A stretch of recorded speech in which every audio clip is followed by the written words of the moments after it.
One of the most important documents to us as potential broadcasters is the First Amendment. The First Amendment grants us freedom of religion, freedom of speech, freedom of the press, and the right to assemble. What happens when our rights are limited, and when and where do we cross those lines? Today, I'll address a case that questions how much freedom we have when we talk about freedom of speech, Bethel School District versus Frazier.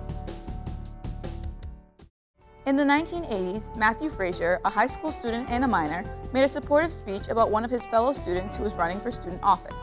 During this high school assembly, with about 600 students in the audience, Frazier spoke to highlight the qualities of his peer. However, Frazier decided to include several sexually suggestive comments about the candidate. After his speech, Frazier was suspended for 2 days due to what some would call graphic choice of content in the speech. If the First Amendment grants us freedom of speech, was it unconstitutional to suspend Frazier? After taking this case to court, and upon discussion, the court decided that it was indeed constitutional to suspend Frazier. Bethel High School had a disciplinary code that included the restriction of anything that, quote, substantially interferes with the educational process, including the use of obscene, profane language or gestures, end quote. The chief on this case, Chief Justice Berger, highlighted the difference in the freedoms between the speech in this case against that of the speech in the Tinker versus Des Moines case that we discussed previously in class. Unlike the speech in the Tinker case, which did not suppress the learning environment of those in the vicinity of the black armbands, Frazier's speech went against the disciplinary code and did disrupt the learning environment. In a 7-2 margin, the court held that the decision was constitutional. What did we learn from Bethel School District versus Frazier? One thing we can take away from this case is that the idea that freedom of speech does not protect all speech, nor is it the end-all be-all to arguments involving lewd speech.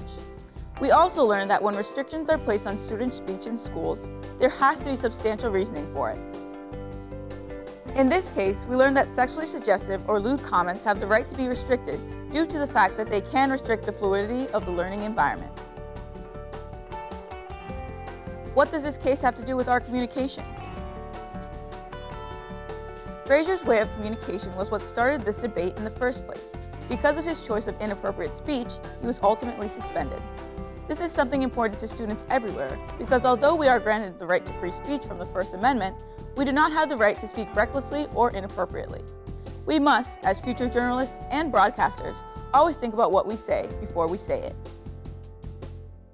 Bethel School District versus Frazier is one of the many important court cases discussing students' free speech in schools. In order to get a better look at what restrictions are and aren't placed on student speech, feel free to take a look at Tinker versus Des Moines, Hazelwood School District versus Kuhlmeyer, and Pitt News versus Papworth.